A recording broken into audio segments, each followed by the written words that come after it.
La vie, elle est où? Elle est dans les végétaux qui ont capté l'énergie solaire et qui ont fabriqué eux-mêmes des vitamines naturelles. On appelle ça des vitamines organiques. Bonjour à tous, c'est Anne Guéquière. Je voulais vous dire un immense merci car grâce à vous, Métamorphose a dépassé les 90 millions d'écoutes et est le premier podcast santé mentale, bien-être et quête de sens en langue française. Nous interviewons les personnalités les plus inspirantes pour vous offrir des conseils concrets au quotidien. Alors pour ne rien manquer des émissions, abonnez-vous gratuitement sur votre plateforme d'écoute préférée. Vos commentaires, vos partages sont tellement précieux et nous aident à poursuivre cette belle aventure. Allez, c'est parti pour un nouvel épisode de Métamorphose. Métamorphose, le podcast qui éveille la conscience.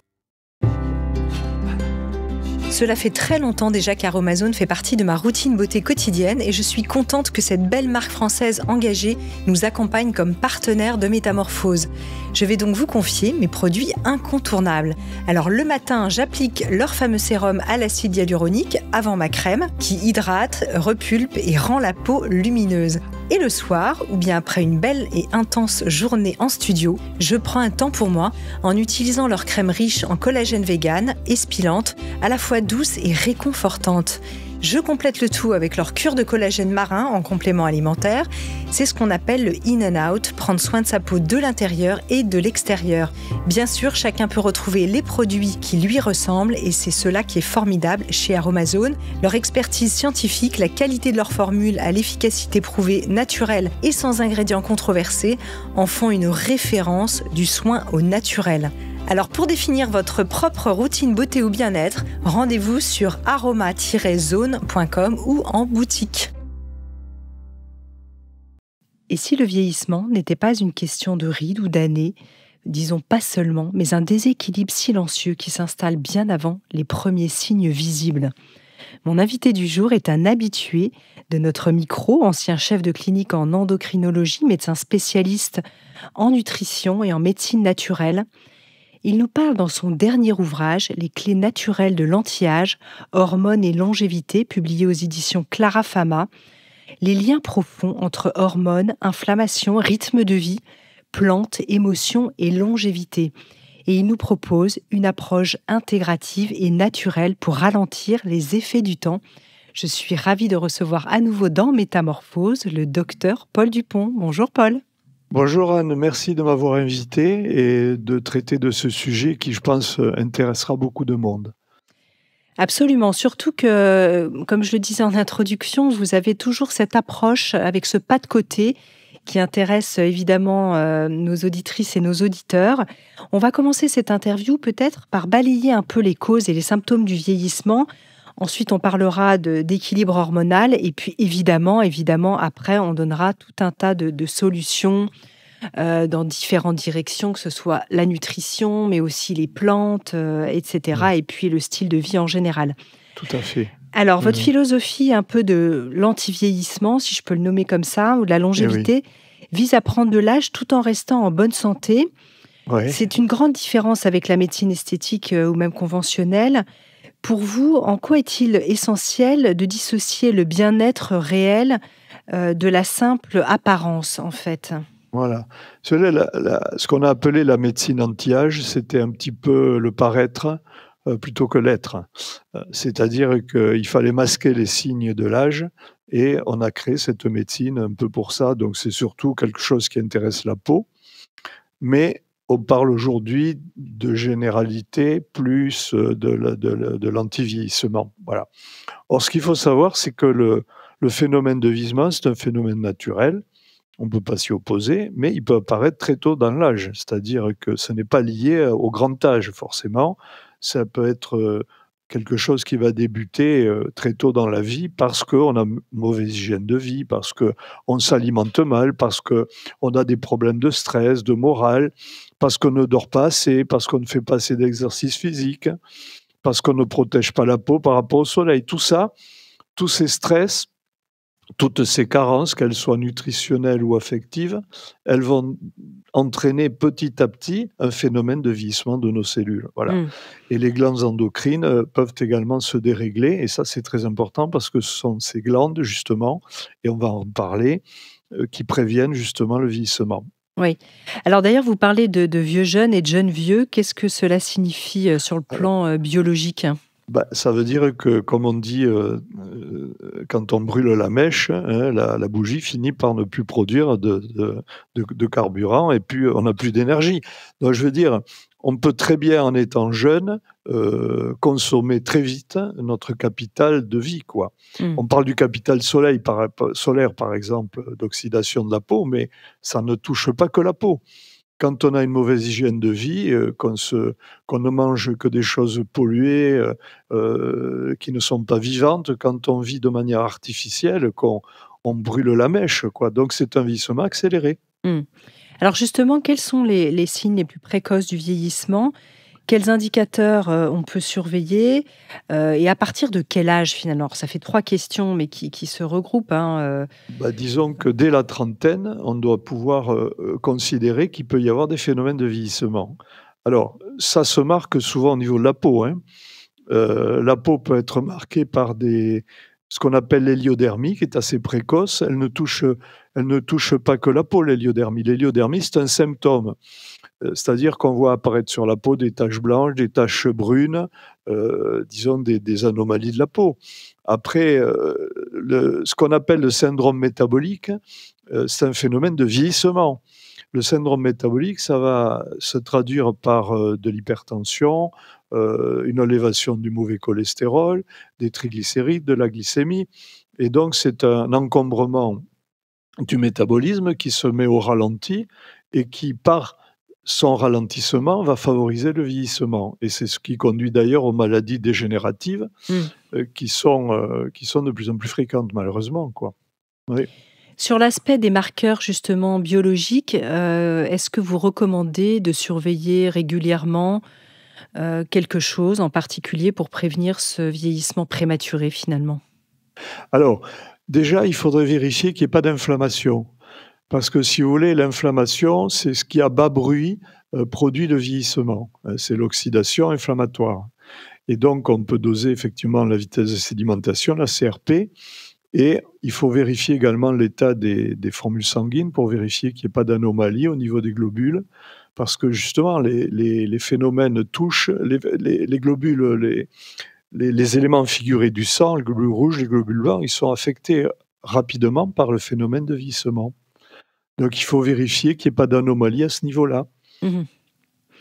Sur les grandes causes du vieillissement, on a, vous citez évidemment la sédentarité, le stress, la pollution, vous en avez un peu parlé tout à l'heure. Qu'est-ce qu'il y a d'autre? Est-ce que la ménopause aussi, par exemple, on a déjà, fait pas mal d'épisodes ensemble et on a parlé Oui, aussi déjà de la oui, ménopause. oui, Je le rappelle pour nos auditrices et nos auditeurs, je crois que c'est notre 7e ou 8e épisode, hein, donc vous pouvez oui, réécouter tout ce oui, qu'on a fait avec le docteur Dupont. ben oui, Et notamment, on avait fait un épisode 334 sur nos hormones, ces oui. précieux alliés, hein, donc si vous avez Mmh mh. envie de faire le lien avec cette émission, mais peut-être voilà, reparler des grandes causes à nouveau. Alors, il y a effectivement dans la vie, à un moment donné, ce qu'on appelle, la périménopause, c'est-à-dire ce qui entoure la ménopause. Chez l'homme, on parle d'andropause, mais c'est pas très, très bien défini et il y a également l'adrénopause, c'est-à-dire les glandes surrénales qui commencent à ralentir leur activité. Mais on pourrait parler pareil du thymus, on pourrait parler la plupart des glandes endocrines, si vous voulez, nous maintiennent en vie et on a d'ailleurs dans les glandes, on pourra en parler un petit peu plus tard dans l'émission, Oui. on a d'ailleurs dans les glandes certaines hormones qui sont aujourd'hui considérées comme des hormones anti-vieillissement. Alors, on parle beaucoup de la DHEA, des surrénales, qui est une hormone d'adaptation au stress qui va permettre de ralentir le phénomène de vieillissement. On a la thymusine au niveau du thymus, dont on connaît moins l'activité, mais dont on a aujourd'hui les preuves qu'elle peut avoir un effet réversible sur le phénomène du vieillissement, vous voyez. Donc ça veut dire qu'au niveau des glandes endocrines, qui sont très sensibles au stress et à l'anxiété et à l'état moral, eh bien, il peut y avoir effectivement, une action qui prévient ou qui ralentit le phénomène de vieillissement. Mmh. Voilà. Donc lorsque l'on va agresser les glandes parce qu'on a un mauvais moral, parce qu'on a des mauvaises pensées, parce que vous savez, tout ce qui va affecter le moral, les pensées négatives, hein, entre guillemets, ça va affecter nos glandes endocrines. Ça va les dérégler et donc ça peut provoquer des phénomènes d'inflammation et de vieillissement. Après, il y a tous les phénomènes également, la cause c'est alimentaire aussi, c'est-à-dire la mauvaise alimentation. Le fait de prendre des aliments qui sont artificiellement transformés, il n'y a plus l'énergie. Si vous voulez, en fait, le vieillissement, il est prévenu par l'énergie que l'on capte, par une bonne hygiène de vie, par l'aération dans les forêts, par l'exposition contrôlée au soleil, par un bon exercice physique, par une alimentation régulière mais bio et naturelle. Tout ça, ça apporte de l'énergie, ça empêche le vieillissement. Mmh. Voilà ce qu'on peut dire en général. Alors sur cet équilibre, hormonal, vous avez parlé, de ces glandes, endocrines. C'est souvent un peu le parent pauvre, je dirais, le système endocrinien. On l'avait déjà dit dans d'autres, émissions. Pourquoi finalement, on n'en tient pas tellement compte? Peut-être les médecins généralistes manquent peut-être d'informations à ce niveau-là. Comment surveiller notre système endocrinien? Parce que on sait que c'est presque on parlait de la Suisse un peu hors antenne, on sait que c'est un système presque d'horlogerie suisse, c'est-à-dire que, c'est un équilibre qui va chercher, souvent l'homéostasie, mais qui est très sophistiqué, le système hormonal. Il y a une très grande interdépendance entre toutes nos glandes endocrines. Voilà. Et avec un autre système qui est le système neurovégétatif, ortho et parasympathique. Et on parle beaucoup, vous savez, du cerveau, et puis aujourd'hui, on parle beaucoup du cerveau intestinal. Bon, ça, on ferait mieux de s'intéresser au cerveau contenu par des glandes. Par exemple, je vais vous donner un exemple. Le cœur, on sait aujourd'hui qu'il a son propre cerveau, c'est-à-dire qu'il est capable de capter des perceptions qui ne sont pas, si vous voulez, d'ordre rationnel. Voilà, c'est les émotions qui partent du cœur et qui influencent le cerveau.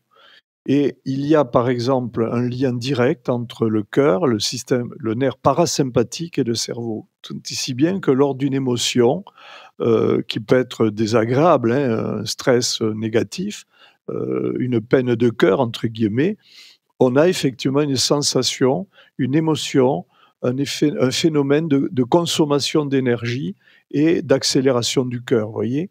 Et Mmh. donc ça veut dire qu'il y a bien un lien entre le moral, sans passer par le cerveau et directement le cœur. Et là, on devrait s'en préoccuper parce qu'on ne dose pas finalement les hormones du cœur. Il y en a une qui s'appelle l'hormone antidiurétique, hein, qui est sécrétée par l'oreillette du cœur et qui d'ailleurs, lorsqu'elle est déficiente, entraîne de l'hypertension, vous voyez? Donc ça veut dire que on est encore au début de la connaissance de ce qu'on devrait savoir au niveau de l'endocrinologie. On dose les hormones, mais on ne se préoccupe pas assez de l'influence du moral et du stress sur nos hormones. Et c'est ça qui fait qu'après on vieillit plus rapidement, parce que s'il y a une anomalie tant au niveau de la thyroïde que du cœur que des autres glandes, on a un phénomène accéléré de vieillissement, parce que le métabolisme est perturbé. Et on va voir, tout à l'heure, comment y remédier. Je voulais Oui. aussi refaire un pont, vers un épisode passionnant qu'on avait fait ensemble, qui était le dernier, qui était les clés pour un cœur en bonne santé, le numéro 551. Et puis pour nos chères auditrices et auditeurs, on donnera évidemment dans l'article tous les liens vers vos autres émissions. Comme ça, vous pourrez avoir Oui. toutes ces références. Alors, puisqu'on est toujours sur ce système endocrinien, il y a autre chose qui est vraiment important de souligner, c'est ce rythme veille-sommeil, j'arrive pas à Oui, le dire, oui. qui est très important pour vous sur la régénération cellulaire et qui, là encore, met en cause cette glande pinéale. Tout à fait. Alors, le sommeil, c'est essentiel. On en a parlé dans les autres émissions, hein, Anne, je pense que vous en rappelez. Par exemple, on sait très bien aujourd'hui que lorsque l'on dort suffisamment, on règle mieux ses besoins alimentaires. Et donc, on a moins de boulimie, on a moins on a une plus grande satiété quand le sommeil est correct. On sait aujourd'hui que quand le sommeil est correct, on maintient également un bon équilibre hormonal et puis on régénère tous nos tissus parce que lorsqu'on est en sommeil profond, l'énergie qu'on consomme au niveau cérébral, au niveau oculaire, au niveau digestif, elle est utilisée pour réparer. Voyez, parce que le vieillissement, c'est aussi une question d'énergie. Il faut l'énergie pour éviter le vieillissement. Or, cette énergie qu'on appellera vitale, si vous voulez bien, eh bien, elle est mise en réserve et récupérée pendant le sommeil profond pour se régénérer. Donc, les gens qui ont soit un mauvais sommeil, soit qui ont un sommeil non réparateur parce qu'ils sont stressés, et qui pensent à leur stress avant de s'endormir, c'est très mauvais pour la santé, ça. Il faut surtout se libérer des problèmes de la vie quotidienne avant de s'endormir. Et Et éviter ensuite, les écrans, je fais une petite parenthèse. Mais... alors, et vous faites bien d'en parler, d'ailleurs j'en parle dans le livre, hein. Le problème des écrans et surtout la lumière bleue, c'est que ça perturbe la pinéale. Or, le fait de rester trop longtemps devant un ordinateur, et on devait interdire aussi les portables aux enfants, parce que je veux dire, un enfant qui va se coucher avec son portable, avec sa lumière bleue dans les yeux, qui même se cache en le faisant le soir, pensez bien qu'il ne va pas avoir un bon sommeil, hein. Ça abîme les yeux et ça perturbe la pinéale. Or, la glande pinéale, elle sécrète une hormone, bon, la mélatonine, tout le monde connaît la mélatonine, c'est une hormone qui induit le sommeil, mais elle ne fait pas que ça, elle prévient le cancer également. Donc, se dire, c'est très important d'avoir un bon sommeil. Alors, les règles pour avoir un bon sommeil, déjà, c'est quoi? C'est toujours d'essayer de se coucher à la même heure. Voilà. Pourquoi? Parce qu'il y a un rythme que l'on maintient dans la journée qui fait que le sommeil vienne toujours pratiquement à la même heure. Voilà. Et si on passe l'heure du sommeil régulier, on a ce qu'on appelle, on manque, comme on dit, le train du sommeil en gare, c'est-à-dire que c'est 2 heures après qu'on s'endort. Voilà. Donc ça, c'est très important pour bien vieillir et au moins pour vieillir plus lentement, d'avoir un bon sommeil.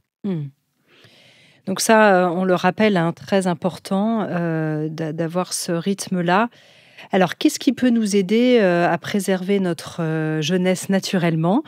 On va peut-être démarrer par la nutrition parce que, Oui. bon, après, il y a beaucoup de choses qu'on sait déjà, hein, mais quelles sont peut-être les erreurs alimentaires les plus courantes qui accélèrent le vieillissement? On va quand même les rappeler.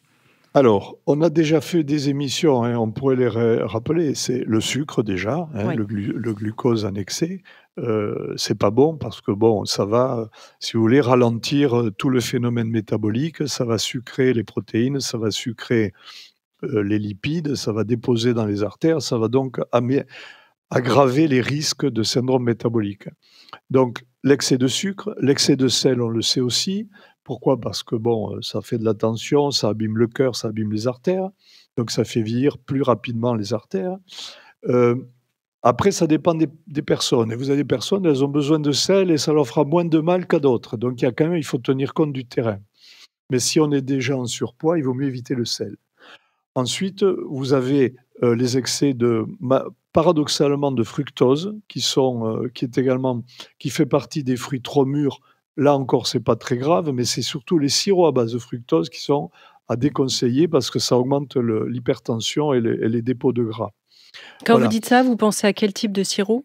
Alors, je vais pas dire, je vais pas le sirop de maïs, ça c'est sûr. Vous savez ce qu'aux États-Unis, aux États-Unis, ils en mettent partout. Ouais. ils en mettent partout, et ça, c'est très mauvais pour la santé parce que ça augmente l'obésité, donc et ça fait monter la tension.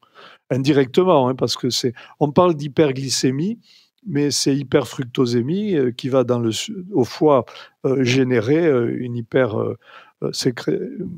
dépôt de gras, quoi. Donc voilà, ça se transforme en lipides, en graisse. Ensuite, vous avez, là on parle de la nutrition, on devrait dire aussi tous les excès alimentaires, hein, c'est-à-dire le mauvais gras, hein, c'est-à-dire toutes les graisses saturées, les fritures, etc. Il ne faut vraiment pas en avoir en excès. Après, il y a les polluants. Bon, là, malheureusement, on ne peut rien y faire. Il y en a même dans l'eau maintenant. Donc, on est complètement pollué. Donc, il va falloir trouver des solutions pour dépolluer l'organisme, par exemple, faisant appel à des phytochélateurs comme ce qu'on trouve dans la chlorelle. Il y a énormément de facteurs qui font qu'on a une mauvaise hygiène alimentaire. Oui. D'ailleurs, vous avez une phrase dans votre ouvrage qui résume tout ça, mais évidemment, c'est tout à fait beaucoup plus approfondi. C'est trop de sucre, trop de graisse cuite, pas assez de fibres ni d'antioxydants. Voilà la recette d'un vieillissement accéléré. Alors déjà, voilà, si on peut retenir cette phrase, c'est bien parce que ça permet d'avoir une formule qui, en peu de mots, nous dit ce qu'il ne faut pas et ce qu'il faut rajouter. Donc, je l'ai trouvé très bien.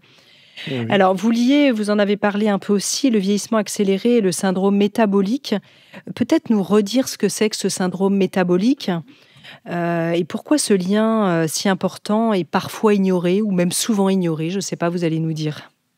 Alors, le syndrome métabolique, c'est ce qui conduit aux maladies de civilisation, hein, le cancer, le diabète, les surcharges et les maladies cardiovasculaires. Donc ça, c'est le syndrome. Pour parler du syndrome, il faut parler du métabolisme.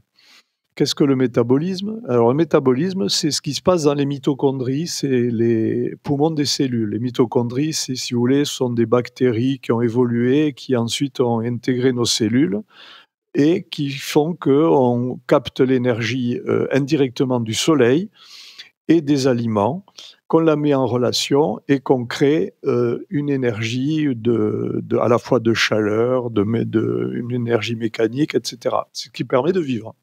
Ça libère la force d'énergie de la vie, si vous voulez, au niveau des mitochondries. Ça, c'est ce qu'on appelle le métabolisme. Et le métabolisme, il a trois grandes raisons. Le catabolisme, l'anabolisme et l'utilisation de l'énergie. Donc, l'anabolisme, c'est-à-dire qu'on régénère, il faut tout régénérer. Vous savez qu'on n'est pas le même qu'il y a une semaine, ou il y a un mois, ou il y a plusieurs années. Si vous voulez, le corps se renouvelle en permanence au niveau des protéines, au niveau des hormones, etc. Tout se repart. C'est l'anabolisme. Donc, il faut de l'énergie pour ça. Et ensuite, il y a le catabolisme. Si on veut se réparer, il faut aussi détruire tout ce qui n'est plus nécessaire. Donc, c'est le catabolisme. C'est ce qui permet d'éliminer les déchets, etc. Et après, il y a l'énergie. C'est-à-dire qu'il faut que tout ça, ça fonctionne. Il faut que ça bouge. C'est le mouvement qui crée la vie, d'ailleurs. Si on restait trop statique, on ne pourrait pas évoluer. Et puis surtout, on ne se réparerait pas. Donc, c'est pour ça que l'exercice physique, c'est important, sans excès. Ça, c'est le métabolisme. Alors, le métabolisme, il va dépendre de plusieurs facteurs, de la façon de respirer, d'abord, et des bons aliments que l'on ingère, et de certaines vitamines dont on parlait tout à l'heure, comme le Q10, comme la vitamine B, etc., qui sont des cofacteurs qui permettent de libérer l'énergie. Et une fois qu'on a un bon métabolisme, un métabolisme équilibré, eh ben, on est en bonne santé. Voilà, on a de l'énergie, on a de la chaleur, on digère bien, et on se régénère.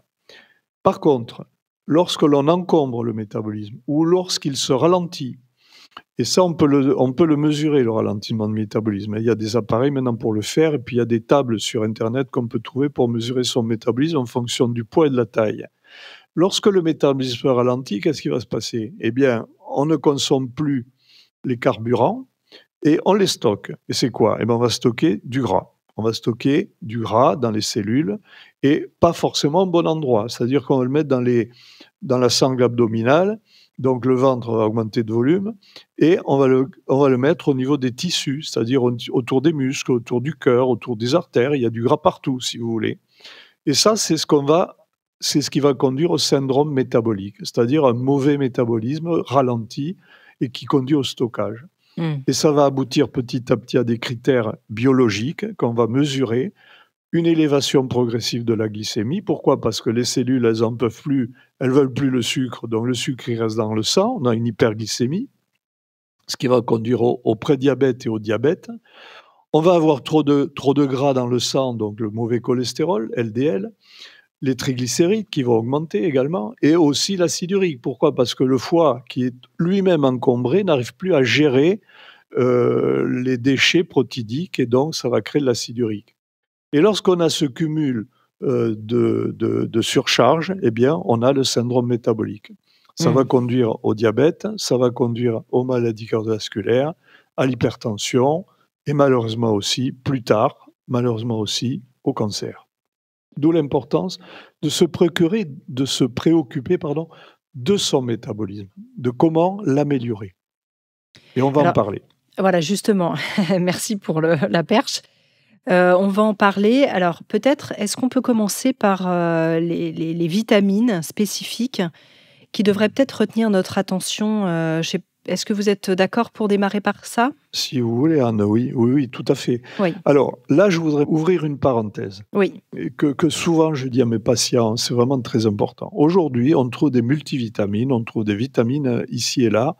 C'est tout des produits synthétiques, franchement. Franchement, c'est pas la vie, ça. Si vous voulez, c'est fait à partir de méthodes artificielles. La vie, elle est où? Elle est dans les végétaux qui ont capté l'énergie solaire et qui ont fabriqué eux-mêmes des vitamines naturelles. On appelle ça des vitamines organiques. Le synthétique ne peut pas remplacer le naturel, franchement. On n'y arrivera pas. On n'a pas un soleil sur Terre pour nous donner l'énergie. S'il n'y a pas de soleil, il n'y aurait pas de vie.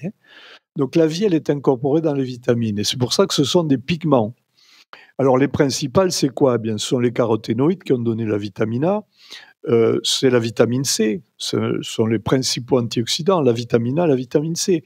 Ça, c'est les vitamines qui vont empêcher l'oxydation et l'inflammation. Voilà. Donc, parce qu'elles sont antioxydantes, elles sont anti-inflammatoires.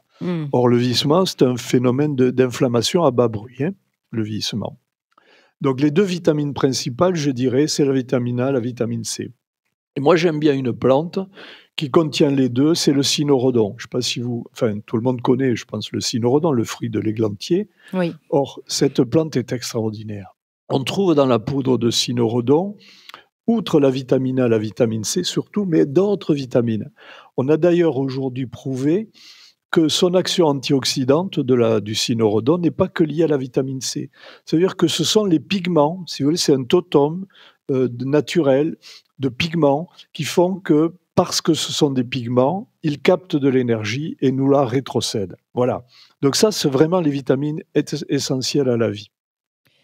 Oui, vous dites qu'il y a une action sur le vieillissement des fibroblastes, les cellules principales du tissu conjonctif, et que le cynorhodon vient avoir une action vraiment positive dessus. Et comment est-ce qu'on peut le consommer justement? C'est quoi? C'est tisane, extrait, huile? Qu'est-ce qui est le plus efficace? Si on est dans la nature, on peut déjà essayer de le consommer comme ça, mais c'est qu'à une saison, c'est pas tout le temps. Donc aujourd'hui, on fait des extraits de cynorhodon qui sont dans des compléments alimentaires. Bon, nous, c'est ce qu'on fait, parce qu'on le met, si vous voulez, dans des vitamines spécifiques qu'on a dans la gamme. Et le cynorhodon, pour moi, c'est essentiel. J'en mets un peu partout, si vous voulez. Pourquoi? Parce que je pense qu'on est loin de connaître tous les effets merveilleux de cette plante. Intéressant. Alors évidemment, quand on parle de vitamines, on va reparler de la vitamine D. On va passer dessus rapidement parce que c'est votre grande spécialité aussi. Vous avez écrit un ouvrage très complet sur le sujet. Ouais. Et on a fait une émission qui était, je crois, la 3e. Tous besoin de vitamine D, point d'interrogation, voilà, qui était le numéro 252. On dirait que je fais le tirage du loto. Ouais. Pas du tout, mais on a parlé de cette vitamine D qui a un rôle essentiel sur l'immunité, la santé osseuse, la prévention du vieillissement cellulaire. Ouais. Peut-être très rapidement, comment est-ce qu'on peut maintenir un bon taux de vitamine D finalement? Si vous voulez, moi je l'ai qualifié de source d'éternelle jeunesse, la vitamine D. On devrait en prendre toute l'année finalement, mais de la naturelle, pas de la synthétique. Parce que là, encore une fois, il faut bien comprendre que, comme je dis dans le bouquin souvent, la vitamine D, si vous voulez, elle capte au niveau de la peau l'énergie solaire, la lumière solaire, entre guillemets, il n'y a pas que de la lumière, mais il y a certainement autre chose dans le soleil qu'on ne connaît pas, et elle le fait rentrer dans le corps, vous voyez, et elle le fait rentrer dans le corps comme si on allumait une lampe à l'intérieur du corps qui est sombre, vous voyez, bon, c'est une image. Oui. Ce qu'il faut savoir, c'est que la vitamine D, elle va après au foie. Le foie la transforme, donc il faut que le foie soit en bonne santé déjà. C'est parce que si vous avez un foie encombré, il ne va pas bien fabriquer la forme active. Et il faut du magnésium aussi, parce que sans magnésium, la vitamine D qui vient de la peau, elle n'est pas transformée en une forme qui est ensuite dans le sang, qui va au rein et qui là est transformée en hormone. C'est-à-dire qu'on a après la vitamine D de la peau qui se transforme en une hormone qu'on appelle le calcitriol. Or, c'est une hormone. Et qu'est-ce qu'elle fait? Eh bien, elle régule toutes les fonctions de l'organisme. C'est-à-dire qu'elle va empêcher qu'il y ait un excès, elle va réguler. Donc, c'est pour ça qu'elle agit partout. C'est pour ça que la vitamine D, elle est bonne pour les os, pour les muscles, pour l'immunité, pour la peau, pour tout. Donc, ça veut dire que si on manque de vitamine D, on va vieillir plus facilement, plus rapidement. Et malheureusement, avec l'âge, on en fabrique moins au niveau de la peau. On peut dire que c'est 10 fois moins que quand on avait 20 ans, vous voyez. Et donc, il faut se supplémenter avec du naturel. Alors, il y a 2 formes naturelles, soit la vitamine D de levure, c'est ce qu'on appelle, la vitamine D2, soit la vitamine D3, qui est plus proche de l'être humain et qui, elle, se retrouve dans le lichen ou dans l'huile de foie de morue, par exemple. Mais dans l'huile de foie de morue, il n'y en a pas tant que ça. Donc, on a tendance aujourd'hui à privilégier le lichen, l'huile extraite de lichen. Alors, on parle des vitamines, et il y a aussi les oligo-éléments, les sels minéraux, qui sont parfois moins connus, peut-être moins médiatisés que les vitamines. Quel est leur impact sur notre santé, sur notre longévité, puisque c'est notre sujet du jour? Et comment est-ce qu'on peut s'assurer finalement un apport suffisant, que ce soit à travers l'alimentation ou la supplémentation? Et oui. Alors là aussi, c'est un peu comme les vitamines, hein, disons qu'on a besoin, des sels de la terre. Il y a une chose que moi j'aime bien, c'est, le plasma marin. Le plasma marin, c'est, ce qui m'avait amusé un jour, j'ai vu à la télévision, un gars qui était sur l'océan là et puis il disait que tous les jours il prenait une tasse d'eau de mer. Bon, Mmh. c'est un grand sportif. Le plasma marin, ça contient le plasma le plasma sanguin, si vous avez tous les oligo-éléments qui sont dans le plasma. Et c'est vrai qu'on a besoin de ça parce que ça réhydrate et donc ça permet de garder l'eau et de faire en sorte que la conduction nerveuse soit meilleure. Mais tous les oligo-éléments sont nécessaires. Alors les plus importants, si on devait les citer, il y aurait le zinc par exemple. Pourquoi? Parce qu'il est bien pour le thymus, pour la thyroïde, pour l'hypophyse, qui sont les glandes majeures qui régénèrent l'organisme. Mais vous avez aussi l'iode. Sans iode, la thyroïde ne fonctionne pas bien. Or, on a de plus en plus d'hypothyroïdie. Quand je dis iode, je parle de l'iode naturel là aussi, l'iode organique. L'iode organique, c'est celle qui est dans les algues, pas trop dans les poissons malheureusement parce qu'il y a une sédimentation de l'iode dans les fonds marins, qui fait que même les poissons sont moins riches en iode. On privilégie l'apport d'iode sous la forme d'algues. Et ensuite, Alors, pas pour les gens qui ont des problèmes de thyroïde, hein, et qui ont trop d'iode, hein, on parle, alors, il y a très peu d'hyperthyroïdie finalement, hein. Il y a très peu d'hyperthyroïdie, on a surtout des hypothyroïdies et puis il y a un problème majeur, que je soulève dans mon livre, que j'ai dénoncé depuis plusieurs années déjà, c'est l'intoxication par l'iodure de potassium. Je ne sais plus si on en avait parlé dans d'autres émissions, je crois pas. mais il faut savoir que l'iodure de potassium, qui est une forme chimique d'iode, bloque la thyroïde, entraîne ce qu'on appelle des thyroïdites, c'est-à-dire l'apparition d'anticorps qui vont détruire petit à petit la glande. Ça, c'est une catastrophe mondiale parce qu'on a mis de cette iodure de potassium dans le sel iodé. Ça, c'est une catastrophe. Parce que si vous êtes en hypothyroïdie, vous avez un mauvais métabolisme après, c'est-à-dire on est ralenti à tous les niveaux. On a du mal à se concentrer, on a besoin de beaucoup dormir, on est apathique, on prend du poids, enfin voilà, c'est l'hypothyroïdie. Et là, qu'est-ce qu'on va dire aux gens? Eh bien, prenez des hormones. Oui, d'accord, mais ça remplacera jamais l'iode. L'iode naturel, qui est nécessaire à la carburation du métabolisme, vous voyez? Alors après, il y a d'autres oligo-éléments très importants. Vous avez le silicium. Le silicium, on commence à le perdre à partir de la quarantaine. Pourquoi? Parce que c'est ce qui maintient le collagène. Le collagène, c'est tous les tissus, hein. C'est les tendons, les ligaments, le derme, les artères, enfin partout, partout. Tout le corps humain, c'est l'équivalent de la cellulose pour les végétaux. Donc le collagène, c'est ce qui nous maintient la structure. Eh bien, il a besoin de silicium. Or, la dégradation progressive du collagène fait perdre le silicium. Et le silicium est nécessaire à la synthèse du collagène. Vous voyez? C'est un cercle vicieux. Et donc, on aurait intérêt justement à faire des cures de silicium parce qu'on a montré, d'ailleurs, notamment en Angleterre, il y a une grande étude qui a montré que les gens étaient carencés en silicium. Alors là aussi, je parle du silicium organique, vrai, pas du silicium chimique ou du silicate minéral. Je parle du silicium organique vrai. Pourquoi je dis vrai? Parce qu'on a fait croire aux gens qu'on leur donnait du silicium organique alors que c'était un faux organique, c'était de la chimie organique. Ce qu'il faut, c'est du silicium venant de plantes. Alors, qu'est-ce qu'il y a comme plantes? Vous avez l'ortie, vous avez la prêle, vous avez le bambou, etc. Après, il y a d'autres aliments qui en contiennent, mais ils ne sont pas très, très riches. Voilà. Mmh.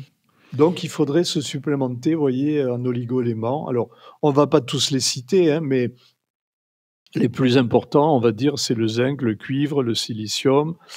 Voilà, ce sont des oligo-éléments très importants contre le vieillissement. Alors surtout que le collagène, c'est très tendance en ce moment, on en voit partout. Oui, On pense évidemment, quand on pense à collagène, on pense tout simplement parfois au bouillon d'os. On a fait une émission avec 2 nutritionnistes, qui ont écrit un livre qui s'appelle Microbiote Friendly, où elles ouais. parlent des bouillons d'os finalement qui étaient pratiqués, dans les campagnes par nos aïeux. Bah oui, on pense tout de suite à Henri IV. Ah bon? Henri IV et la poule au pot. Ouais, Eh c'est ben, ça. c'était une excellente chose, hein, ça permettait de tout régénérer. Il faut jamais, jamais jeter une carcasse de volaille, si on l'a consommé la peau et le blanc et les muscles, il faut garder les os et faire un bouillon avec, c'est excellent. Et puis la même chose pour le poisson. Pareil pour les poissons, il faut Ouais, pas jeter les arêtes, il faudrait les faire cuire. ouais, c'est ça. En fait, si vous voulez, le collagène, c'est une grande mode. Pourquoi? Parce qu'on s'est aperçu, c'est vrai qu'on perdait le collagène et que voilà, il fallait en prendre. Mais bon, après, il y a le pour et le contre. Mais c'est vrai que de prendre du collagène, ça raffermit les tissus. Nous, on a plusieurs sortes de collagène qu'on a étudiés. Je parle nous parce que je parle du labo là, et on a sorti un truc très récent qui est très, très bien, c'est le collagène, qu'on appelait végétarien, mais il est pas végétal puisque dans le végétaux, il y a pas de collagène. C'est la membrane coquillère d'œuf. Ça, c'est extraordinaire. Vraiment, c'est une découverte française en plus, hein.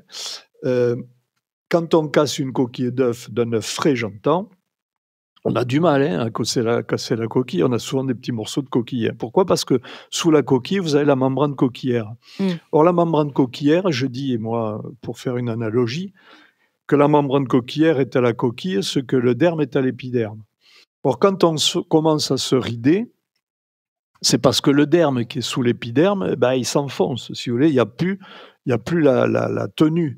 Et pourquoi? Parce qu'il y a un manque de quoi? De collagène, d'acide hyaluronique et d'élastine. C'est les 3 constituants que l'on trouve dans le derme et qui sont justement dans la membrane coquillère.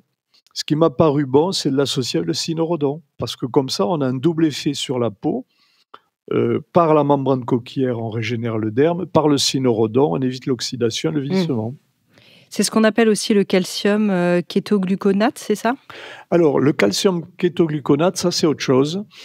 C'est un extrait d'algue qui est aussi une grande innovation française, hein, qu'on extrait des algues de mer, hein, et c'est le précurseur de l'acide hyaluronique. C'est-à-dire qu'on peut le mettre effectivement dans des préparations magistrales dans la peau, et là, on a effectivement, par pénétration à travers l'épiderme, une régénérescence de l'acide hyaluronique.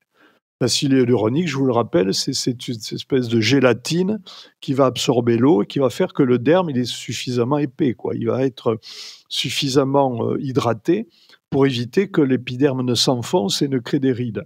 On Mmh. peut avoir un effet réversible et pour moi, je considère que c'est beaucoup mieux que de s'injecter de l'acide hyaluronique, vous voyez? De prendre Dont on ne sait pas ce d'ailleurs calcium. l'origine Ouais. souvent, hein. Donc c'est Bon mieux de après consommer ce calcium-là dont on parlait, ouais, ouais. par voie interne. Là, en plus, c'est le dermato là qui parle, hein. Je rappelle Oui. que vous êtes aussi, dermatologue. Mais je ne Heu, fais pas d'esthétique, hein. Je ouais, suis oui, je sais peut-être un bien. des seuls dermatos qui n'en fait pas, hein. Exactement. Voilà. Alors dans les plantes, adaptogènes, sur leurs bienfaits anti-âge, qu'est-ce qu'on aurait d'autre, qu'on pourrait mentionner? Vous évoquez Alors aussi un duo végétal, hein, alors ça, c'est plus sur la prévention et le traitement de l'obésité, le syndrome oui, métabolique qui serait verveine oui. citronnée hibiscus, par exemple. Alors ça c'est une découverte. Alors ça, c'est plutôt des Espagnols qui ont fait la découverte, donc je rends à César ce qui est à César, et on a réussi nous donc à faire, là en complément alimentaire, on est des premiers à le faire d'ailleurs, qui s'appelle Métabolisme et qui va intégrer justement ces 2 plantes parce que comment ils ont fait? Ben, ils ont fait un screening, ce qu'on appelle, ils ont testé un certain nombre de plantes, le plus qu'ils pouvaient, et pour savoir quelles étaient celles qui étaient actives sur, l'AMPK qui est l'interrupteur mitochondrial. Je vais en dire 2 mots, et ils sont aperçus que c'était l'hibiscus, donc cette fleur, cette belle fleur, et la verveine qui ont le meilleur effet. Donc, ils ont concentré les 2 plantes et ils en ont fait un produit qu'on a, nous, intégré dans Métabolisme, dans le produit. Et qu'est-ce que ça fait? Eh bien, ça permet d'augmenter l'activité des mitochondries. Alors, ce n'est pas quelque chose qui va accélérer, hein. Vous n'allez pas tout d'un coup vous retrouver comme en hyperthyroïdie, hein, avec tout qui s'accélère. Non, ça va augmenter la capacité d'adaptation du métabolisme au niveau des mitochondries, de la libération de l'énergie. Mmh. Et donc, c'est bien à deux conditions, et ça j'insiste dessus, c'est de faire un peu d'exercice physique et de faire des petites périodes de jeûne fractionné. Pourquoi? Parce que quand on a un mauvais métabolisme, et donc on va aller vers le syndrome métabolique, hein, dont on parlait tout à l'heure, il faut stimuler de nouveau les mitochondries. Et la meilleure façon de le faire, eh bien, c'est d'arrêter un petit peu de manger pendant 1 à 2 jours ou très peu. Vous voyez, on fractionne, on essaie de... D'ailleurs, on se sent bien, hein, quand on saute un repas, hein, parfois, hein. Oui, bien sûr. On ressent un surplus d'énergie, tout simplement parce que l'énergie métabolique se relance. Et un peu d'exercice physique, mais modéré. Modéré. Il ne faut pas aller courir à fond, quoi, hein. Faut pas faire du... Je ne parle pas du fractionné, là. Je parle de l'exercice progressif et sans trop dépense d'énergie. Voilà. Et là, on relance le métabolisme. Donc ça, c'est intéressant. Alors, dans les plantes adaptogènes, vous dites qu'elles sont vraiment de véritables alliés du terrain parce qu'elles renforcent nos défenses et elles harmonisent, hein, vous dites, le système neuro-endocrinien. Qu'est-ce qu'on pourrait citer d'autre? Alors, après, on a les plantes qui sont les vrais adaptogènes qui agissent sur la DHEA, sur les surrénales. Alors, la plus connue, la plus anciennement connue, c'est le ginseng. Il n'y a pas de secret, hein. C'est pas pour rien qu'on considère le ginseng comme la plante de l'âge, quoi, hein, qui permet de vieillir le plus longtemps possible, si j'ose dire, en bonne santé. On a prouvé, par exemple, que le ginseng, tout en augmentant la DHEA, qui est l'hormone anti-vieillissement des surrénales, elle fait baisser le cortisol, qui lui est malheureusement celui qui peut aggraver, si vous voulez, le vieillissement en agissant à différents niveaux, notamment sur le métabolisme. Donc le ginseng, c'est bien. Après, il y a d'autres plantes, hein. Vous avez la rhodiola qui est connue aussi, pour la même raison. Vous avez une plante qu'on utilise plus, disons, récemment, c'est l'ashwagandha. Je ne sais jamais dire le nom d'ailleurs, c'est un peu compliqué. C'est une plante indienne. Oui, Alors ashwagandha, après, je crois que vous les dites bien, il me semble. oui, bon, ah ben, tant mieux. Voilà. J'aurais dit Et pareil. voilà, et nous, on l'a mis, si vous voulez, dans un produit de collagène. On a fait un collagène au cacao et à l'ashwagandha. Et c'est vrai que c'est un peu pour je dirais les trentenaires sportifs. Voilà, parce que ça leur permet de régénérer leurs tendons, ligaments avec le collagène. Et l'ashwagandha, c'est une très bonne plante parce qu'elle est adaptogène. Elle améliore la qualité du sommeil aussi, en luttant contre le stress. Donc voilà, on peut citer ces plantes, voilà, contre... Alors, pourquoi vous parlez de trentenaires sportifs? Pourquoi pas des quinquas sportifs? Est-ce qu'elle est plus adaptée aux jeunes qu'aux plus Disons qu'à seniors? partir d'un certain moment, quand même, c'est une plante qui est un peu tonique, hein. Ah, ok, Donc d'accord. il faut se méfier quand même en cas d'hypertension. Voilà. Ah, d'accord, C'est c'était un peu pour cette raison. Ouais. la contre-indication un petit peu, c'est la tendance à faire déjà un peu d'hypertension. C'est vrai qu'à la cinquantaine, on peut déjà avoir un peu de tension, donc il faut faire attention quand même, si j'ose dire, aux plantes en question. Hmm. Oui. Donc, on est un peu vigilant là-dessus. Autre plante adaptogène que vous aviez envie de citer? On a un peu fait le tour. Oui, on peut faire le tour. Après, moi, je parle beaucoup de la rose, hein, si vous voulez. Le cynorhodon dont on parle tout à l'heure, c'est quand même une plante extraordinaire pour tout, quoi. Et on a l'équivalent, la teinture de... Nous, on a fait un cocktail, si vous voulez, on a tout mis dedans. On a mis rhodiola, ginseng, électrocoque et la rose, parce que la rose, le cynorhodon en teinture, ça a des effets également adaptatifs. D'ailleurs, la rose, par exemple, de Damas en huile végétale, a des vertus aussi extraordinaires en application directe sur la peau. Oui. Oui. C'est comment dire? C'est l'huile d'églantier, extrait au CO2. C'est-à-dire qu'on prend, dans l'acène du cynorhodon, dans le petit fruit, le faux fruit, on a des petites graines dedans, on en extrait une huile qui est l'huile d'églantier et qui doit être extraite avec le CO2 hypercritique. Vous savez, ces nouvelles méthodes qui permettent l'extraction sans oxydation. Et on a une huile qui est un peu rouge, qui est extraordinaire, hein. C'est une Et huile qui qu'on coûte assez appellera cher, qui est assez précieuse. Voilà, c'est ça. précieuse. On a dit beaucoup de choses, donc les gens parfois après nous disent: «Ouh là, je suis un peu perdu, du coup, qu'est-ce que je dois prendre?» Si on veut, un peu résumer et qu'on se dit, «Je veux avoir, un effet pour, mon métabolisme, je sens que j'ai un métabolisme plus ralenti». Qu'est-ce que je pourrais faire comme cure, par exemple, Alors, si on voulait faire ponctuellement? une synthèse Oui, des problèmes majeurs actuels, hein, de que moi je vois le plus souvent, en consultation, hein, c'est le ralentissement du métabolisme, qui peuvent provenir de plusieurs causes. Déjà, un manque d'iode, donc il faut vraiment vérifier quand on peut ce qu'on appelle l'iodurie, c'est-à-dire la teneur en iode dans l'urine qui nous renseigne sur le stock d'iode du corps. L'iode, c'est ce qui a permis l'hominisation, il ne faut pas l'oublier, c'est ce qui permet à l'être humain de réfléchir, d'avoir des idées, et cetera. Bon, donc ça, l'iode en premier. Si on sent que le métabolisme est ralenti, c'est-à-dire qu'on a déjà un terrain de surcharge, il faut soigner le foie. La plante que je recommande, moi, c'est le chardon-marie, hein. Voilà, c'est une plante extraordinaire pour le foie. ouais, on a fait un épisode sur le foie, hein, je ne l'ai pas mentionné, je Ouais, crois. il faudra peut-être, oui, Foie en le bonne santé. réécouter. Ouais, de toute Ouais, façon, ouais, on mettra le numéro en dessous. ouais, ouais. Et après, si vous voulez, on peut augmenter un peu le métabolisme, c'est-à-dire l'adapter en prenant, ce que nous on appelle métabolisme, c'est-à-dire, c'est le mélange hibiscus, verveine qui va réguler la libération de l'énergie des mitochondries, donc l'énergie générale du corps. Oui. Donc déjà si on fait ça, on va être mieux. Et la vitamine D. Et ensuite, il faut surtout pas manquer de vitamine D. Et ça, même l'été, parce qu'il faut savoir une chose, la vitamine D, c'est que vous allez, mettons, 1 mois au soleil. 3 mois après, vous n'avez plus de stock dans le foie, hein. Tout est consommé.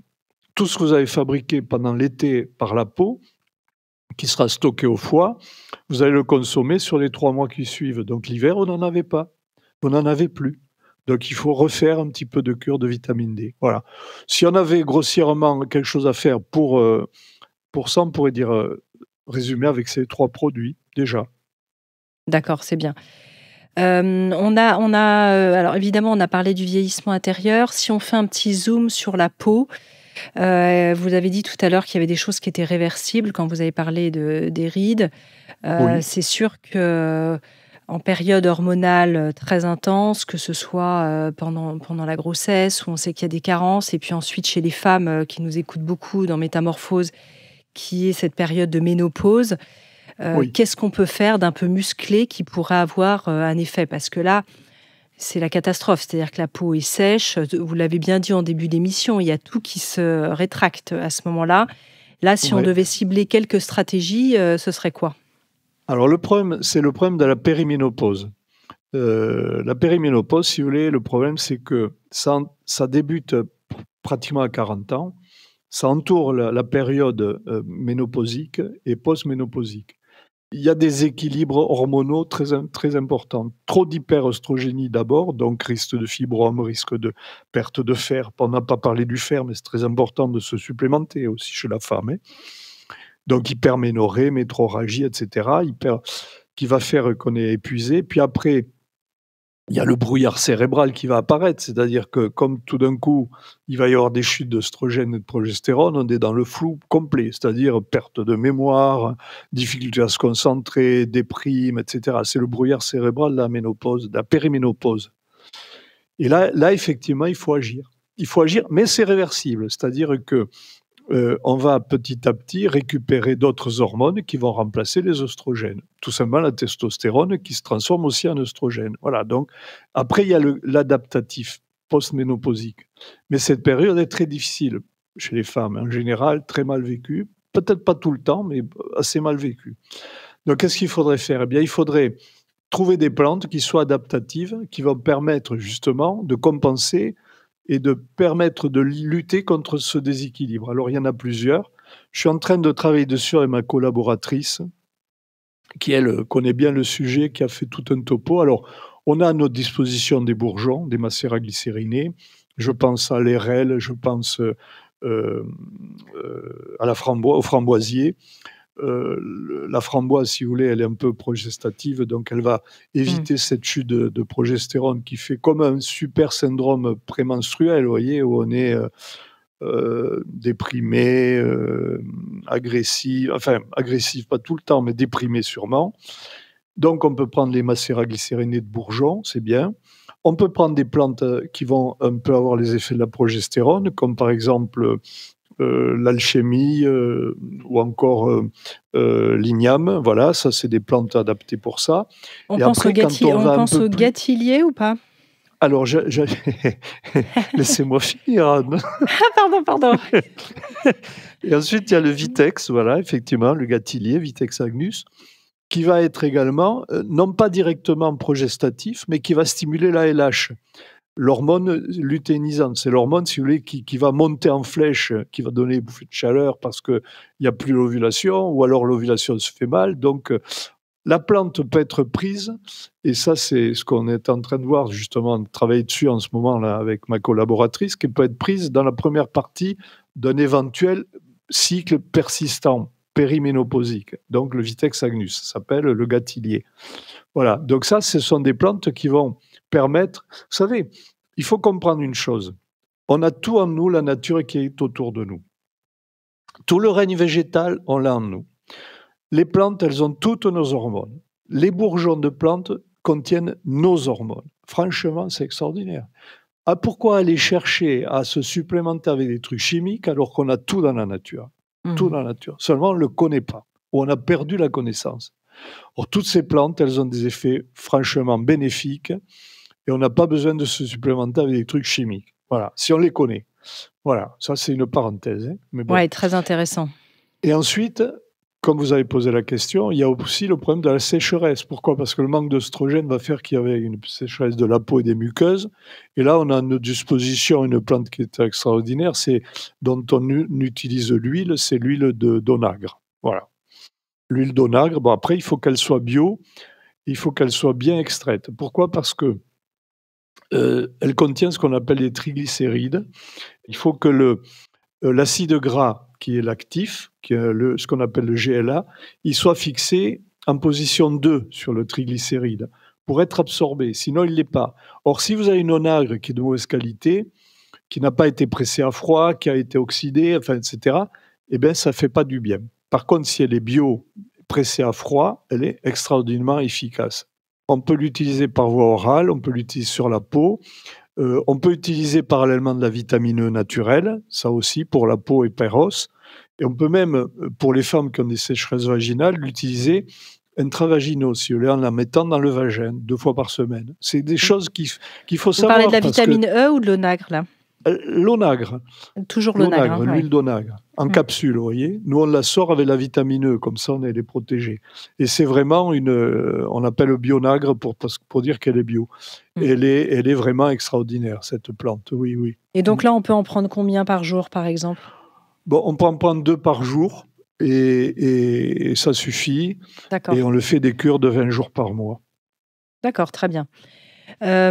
Autre stratégie peut-être pour conclure, est-ce qu'il y a sur la longévité, on en avait parlé quand on avait fait cet épisode sur le cœur, peut-être redire un petit mot sur la cohérence cardiaque et ses effets sur le vieillissement, parce que pour vous, c'est aussi un outil de longévité.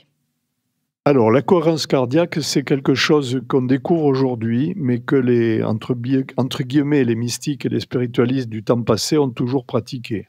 Ce sont des exercices respiratoires. Pourquoi? Parce que ça va apaiser le stress. Et ça va mettre de la cohérence entre la respiration et le cœur. Pour que, si vous voulez, la distribution du sang oxygéné par les poumons se fasse de manière harmonieuse. Et surtout, comme je l'ai dit tout à l'heure, j'ai parlé du parasympathique, pour permettre que les afférences, c'est-à-dire les fibres nerveuses partant du cœur, du cerveau du cœur, remontent vers le cerveau et créent un apaisement. Donc l'exercice de cohérence, c'est pas compliqué, il suffit de respirer de manière ample et un peu bloqué en inspire, en expire, de telle sorte que dans 1 minute, on fasse 6 respirations. C'est comme une resynchronisation du cœur et du poumon avec le système neurovégétatif. Voilà. Et ça permet de mettre en réserve de l'énergie, de régénérer le système parasympathique qui, lui, tient sous sa dépendance toutes les fonctions vitales d'économie de la vie. Voilà le terme. L'économie de la vie. Voyez, si vous économisez votre énergie, votre vie, vous vieillissez moins. Très bien, on a fait un bon tour. D'ailleurs, je voulais mentionner peut-être, ça n'a rien à voir. Alors, la cohérence cardiaque, il y a plein d'applications. Il y a même gratuitement sur YouTube beaucoup d'outils. Moi, il y en a un que j'utilise qui est gratuit sur YouTube, sur lequel on tombe très facilement. Ensuite, à chacun de trouver aussi son rythme. Pour certains, c'est sur 5, d'autres, c'est sur 6. Parfois, le soir, on tire un peu sur l'expire, un peu plus long, etc. Donc ça, c'est quand même... Et puis dans Métamorphose, on vous a proposé toute une série qui est gratuite sur les plateformes ou sur notre chaîne YouTube sur la cohérence cardiaque qu'on avait fait avec Stéphanie Nonsan. Donc il y a beaucoup de ressources. Voilà. Puisqu'on parlait des bourgeons tout à l'heure, je voulais simplement mentionner ce livre extraordinaire que j'ai eu la joie de publier, je le dis chez Erol, parce que il est très important. Les fabuleux pouvoirs des bourgeons pour votre santé que vous aviez co-signé avec votre collègue et amie qui s'appelle Jocelyne Louillot, et puis votre collaboratrice Caroline, que vous mentionniez aussi tout à l'heure. Donc, sur les bourgeons, en tout cas, ça peut être une ressource. Alors, peut-être, on arrive à la fin de cette émission, Docteur Dupont. Merci infiniment. En guise de conclusion, peut-être, est-ce que vous avez envie d'ajouter quelque chose au sujet de la longévité, soit qu'on aurait oublié, soit vraiment un message essentiel à faire passer? Disons qu'il y a des recherches approfondies sur différents sujets qui sont encore ignorés. Il y a des travaux actuellement sur les huiles essentielles notamment, et qui ont montré que le simple fait de respirer certaines huiles essentielles, je pense au romarin, au citron, peuvent avoir un effet sur le bien-être, sur l'anxiété, sur le sommeil, etc. Mais pour le vieillissement, le plus important à mon avis, c'est l'état moral dans lequel on se trouve, qui va dépendre bien sûr d'éventuelles carences. Donc si on est carencé, même au niveau du microbiote intestinal, s'il y a des anomalies, tout ça, ça peut perturber le moral.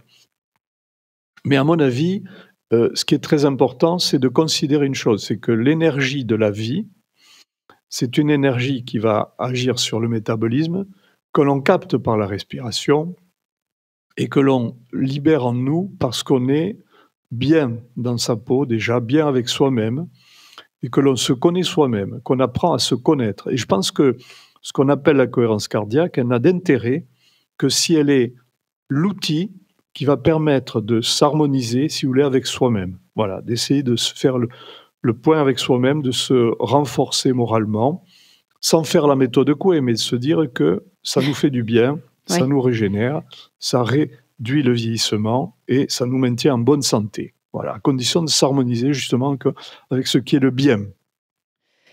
Très bien, c'est une bonne conclusion. Et puis, si vous êtes d'accord, peut-être qu'on fera une petite fiche récapitulative qu'on pourra aussi proposer aux auditeurs de Métamorphose qui sont abonnés peut-être à notre newsletter, la newsletter de Métamorphose qu'on trouve sur le site Métamorphose Podcast, où on retrouvera peut-être quelques consignes essentielles, en rappelant évidemment à tout à chacun, mais ça c'est aussi le bon sens, que nous ne sommes pas du tout dans le cadre d'une consultation personnalisée, mais évidemment chacun doit voir ensuite avec son médecin traitant ce qui lui correspond au quotidien en fonction de son propre métabolisme. Merci encore une fois, Dr Paul Dupont, d'être venu au micro de Métamorphose. Alors, je rappelle que cet ouvrage qui parle de longévité s'appelle « Les clés naturelles de l'anti-âge, hormones et longévité » qui est publié aux éditions Clara Fama. On peut retrouver sur le site internet de votre laboratoire. Je redonne le nom, eumine.fr, je crois que c'est ça. Alors, je dis eumine, mais ça s'écrit oemine, oemine.fr. Voilà, on peut retrouver un certain nombre d'informations. Donc, merci encore une fois infiniment. Et puis, comme je l'ai dit tout à l'heure, on remettra les liens vers les autres épisodes où on parlait évidemment de problèmes de peau, du psoriasis, de la vitamine D, d'un foie en bonne santé, de nos hormones, ces précieux alliés. et des clés pour un cœur en bonne santé. Merci infiniment. Parfait. Et puis à bientôt. Et merci Anne, comme d'habitude, pour votre réactivité par rapport aux questions qui vont tout à fait dans le sens des réponses. Merci à vous. Merci à vous, à bientôt. À bientôt. Si vous avez aimé ce podcast, n'hésitez pas à lui donner 5 étoiles sur Spotify et surtout abonnez-vous gratuitement sur votre plateforme préférée pour ne manquer aucun épisode. Découvrez mes invités en avant-première sur Instagram à l'adresse Métamorphose Podcast et abonnez-vous aussi gratuitement dès maintenant à la newsletter Métamorphose pour être au courant de nos conférences, ateliers et de nos dernières actualités. Pour ça, rendez-vous sur notre nouveau site www.métamorphosepodcast.com. Métamorphose, le podcast qui éveille la conscience. Tous les lundis et jeudis dès 7h.